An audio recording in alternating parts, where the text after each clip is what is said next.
Assalamualaikum warahmatullahi wabarakatuh. Innal hamdalillah nahmaduhu wa nasta'inuhu wa nastaghfiruh wa na'udzu billahi min sururi anfusina wa min sayyiati a'malina may yahdihillahu fala mudhillalah wa may yudlil fala hadiyalah.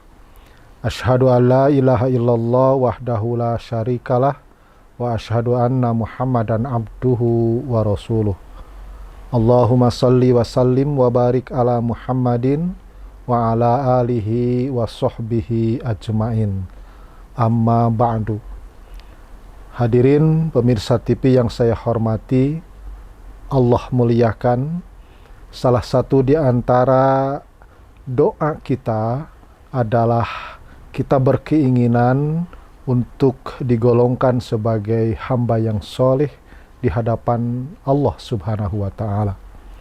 Rabbi auzi'ni an ashkura ni'mataka allati an'amta alayya wa ala walidayya wa an a'mala sholihan tardah wa adkhilni birahmatika fi ibadika sholihin. Di ujung doa tadi, hadirin rahimakumullah, kita bermohon kepada Allah Subhanahu wa ta'ala, wa adkhilni, dan masukkanlah kami, fi ibadika sholihan, ke dalam golongan hambamu, yaitu orang-orang yang soleh. Apa yang dimaksud dengan soleh?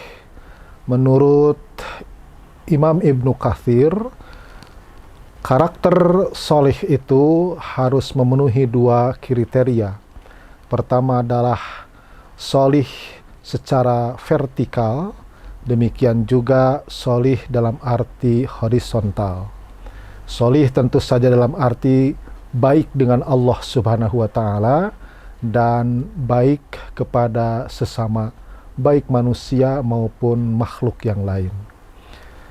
Hadirin rahimakumullah, apa hubungannya dengan saum yang sedang kita laksanakan di bulan Ramadan tahun 1444 Hijriah atau umumnya dalam setiap ibadah saum kita dengan derajat soleh tadi? Tentu saja Allah Subhanahu wa ta'ala menurunkan atau memerintahkan ibadah puasa ini juga adalah dalam rangka untuk membentuk hidup dan kehidupan kita supaya masuk ke dalam golongan orang-orang yang soleh. Apa cirinya? Lihatlah hadirin rahimakumullah, nampaknya tidak ada ibadah, macam ibadah atau jenis ibadah yang menyamai ibadah saum. Kalaulah ibadah salat itu hanya dilakukan dalam waktu 5-10 menit saja, tetapi ibadah puasa itu hampir 24 jam kita terlibat di dalamnya. Bayangkan hadirin rahimakumullah, ketika kita bangun dari tidur, kita melaksanakan sahur, itu adalah ibadah. Ketika kita memilih sahur itu di penghujung waktunya, mendekati kepada waktu imsak atau waktu subuh, itu juga adalah bagian daripada sunnah dan termasuk bagian daripada ibadah. Setelah itu kita memasuki waktu berpuasa, yaitu terbit fajar sampai nanti terbenam matahari. Setiap detik yang kita lewati itu adalah ibadah, peluang-peluang ibadah. Jangan karena puasanya, hadirin rahimakumullah, senyumnya, kemudian sapanya kita, berbuat baik kecil apapun kepada manusia, kepada orang lain, itu akan dinilai ibadah yang berlipat ganda oleh Allah Subhanahu wa ta'ala. Demikian juga ketika kita berbuka puasa. Berbuka puasa untuk menuntaskan ibadah yang sepertinya selesailah ibadah pada saat itu, ternyata tidak. Karena Allah Subhanahu wa ta'ala menyatakan, Rasulullah menyatakan bahwa barang siapa atau hendaklah kamu sekalian mengawalkan atau mendahulukan atau mempercepat buka puasa kita. Setelah itu kemudian kita berqiyamul Ramadan, bertadarus, dan lain-lain sampai tertidur, pulas, dan kemudian nanti bangun lagi. Kemudian disediakan lagi oleh Allah Subhanahu wa Ta'ala lapangan ibadah. Tetapi sekali lagi hadirin rahimakumullah, sepanjang kita terbangun sampai terlelap tidur, dan itu adalah merupakan step ibadah, tetapi kita tidak pernah juga meninggalkan hubungan kita dengan masyarakat, hubungan kita dengan lingkungan, yang semua itu juga akan memotivasi kita, mendorong kita, akan membawa kita kepada kriteria sebagai orang-orang yang soleh, insya Allah. Saya kira itu yang dapat saya sampaikan, mudah-mudahan bermanfaat. Nasrum minallah wa fathun qarib wa basyiril mu'minin. Wassalamualaikum warahmatullahi wabarakatuh.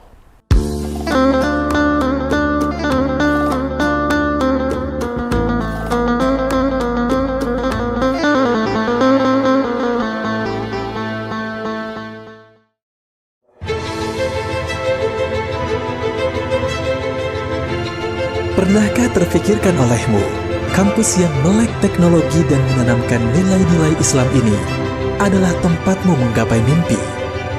Kampus berkarakter yang mengimplementasikan al-Islam dan kemuhammadiyahan, serta menjunjung tinggi keberagaman dan toleransi. Islamic Technopreneurial University merupakan landasan agar sukses duniawi dan ukhrawi. Hadir dengan 4 fakultas dan 18 prodi yang siap menempamu menjadi intelektual yang dapat bersaing dan berkolaborasi di era globalisasi yang penuh dengan tantangan ini. Semuanya kami sediakan untuk mendukungmu menjadi generasi yang aktif, kritis, dan inovatif. Pernahkah terfikirkan olehmu, kampus tempatmu belajar ini mendukungmu untuk mengembangkan bakatmu melalui unit kegiatan mahasiswa yang telah banyak mengukir prestasi, tidak hanya membanggakan di dalam negeri, bahkan sampai kancah internasional. Mengkolaborasikan ilmu pengetahuan, seni, dan budaya sehingga terciptanya harmoni yang indah dan penuh dengan warna, membuatmu berani berekspresi sehingga dapat memberikan kontribusi dan prestasi bagi negeri. Kini saatnya raih suksesmu dan gapai mimpimu bersama kami, Universitas Muhammadiyah Bandung.